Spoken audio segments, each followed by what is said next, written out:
This story was actually written during a Start a Story workshop with a group of children, all in the back there. It's called Where's My Underwear?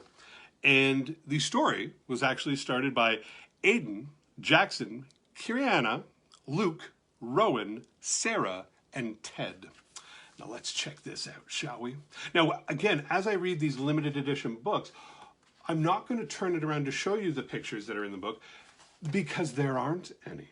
And there aren't any because when we produce these limited edition books, we want to make sure the children's creativity continues. So those pages are left blank for them to add their art in whatever way they'd like to do.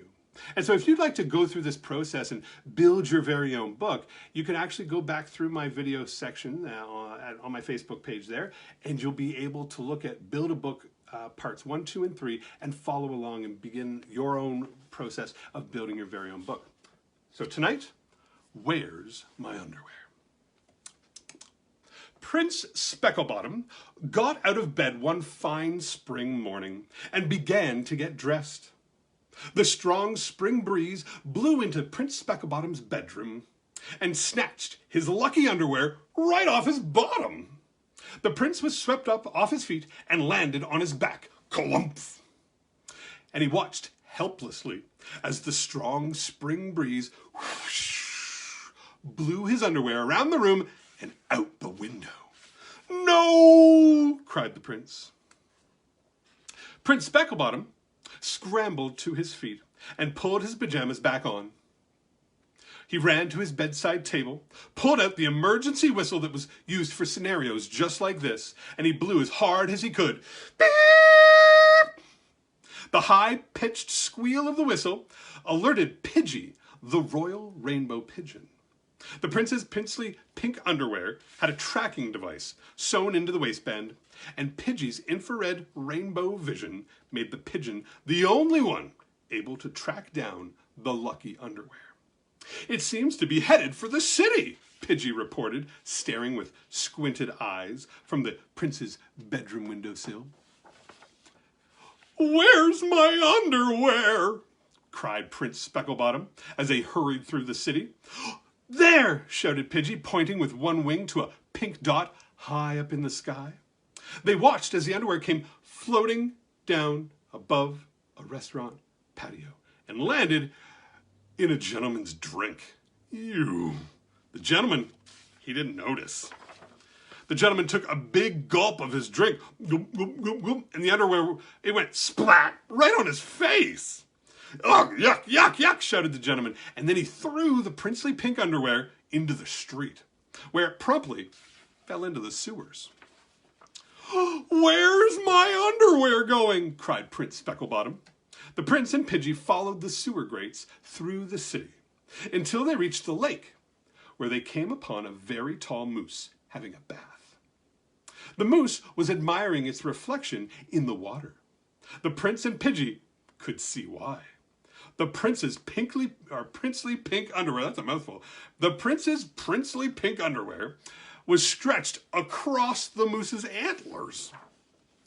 Prince Specklebottom called out to the moose, "Sir Moose, I, Prince Specklebottom, hereby command you to relinquish my princely pink underwear." The moose called back, "I see no underwear. Your Highness, I only see a fashionable new hat that I have just now found in the lake. I can't wait to show my friends." The moose ran off into the forest. Prince Specklebottom and Pidgey chased the moose, and the moose ran faster. He ran so fast that the strong spring breeze blew it off his antlers as they passed Kingdom Space Center. The prince and Pidgey watched as the princely pink underwear smacked against the side of a rocket. They heard the Kingdom Space Center speakers loud and clear. 3-3-3-3, 2-2-2-2, 1-1-1-1. Blast off! "No!" cried the prince. "Where is my underwear going?" A nearby Kingdom Space Center scientist answered, "Oh, well, Your Highness, there's an asteroid headed right for us. The rocket is going to explode the asteroid and save everyone in the kingdom." And there was an enormous flash of light in the sky. As the rocket exploded, and the asteroid was into a million pieces, all the scientists cheered, "Hooray!" Prince Specklebottom hung his head sadly. No. Pidgey spoke up then. Your Highness, I'm still tracking your underwear. It's floating back to the kingdom. It's headed for the kingdom's royal dumpster. Prince Specklebottom and Pidgey raced to the royal dumpster with hope in their hearts. The dumpster was almost as tall as the castle, and the prince climbed the ladder all the way to the top. Clink, clank, clink, clank, clink, clank, clink, clank, clink, clank, clink, clank, clink, clank, clink, clank. And it was there that he found, resting on top of the enormous heap of stinky garbage, his princely pink underwear. Prince Specklebottom, he was so happy that he gave Pidgey a huge hug, and kissed her on the head. Pidgey turned into a princess in a rainbow dress, right there in the strong spring breeze on top of the kingdom's royal dumpster. The prince and Pidgey, they fell in love. A few short weeks later, they were married. Pidgey's cousin, the Rainbow Griffin, was named the new royal underwear tracker. And everyone lived happily ever after. But they were much more wary of the strong spring breeze. The end.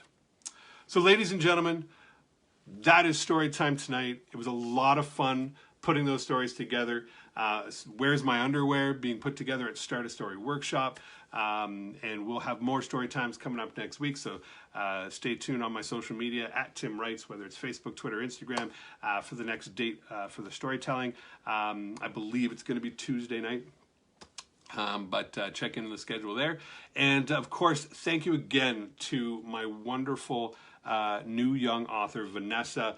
Vanessa was 10 years old, and she presented the very first story tonight, and that was just absolutely the sweetest tale, especially with the fairy and the princess being such good friends. I can't wait to see you finish your art, Vanessa. Ladies and gentlemen, have a wonderful night. Take care of yourselves, take care of your families, and have fun creating. Take care.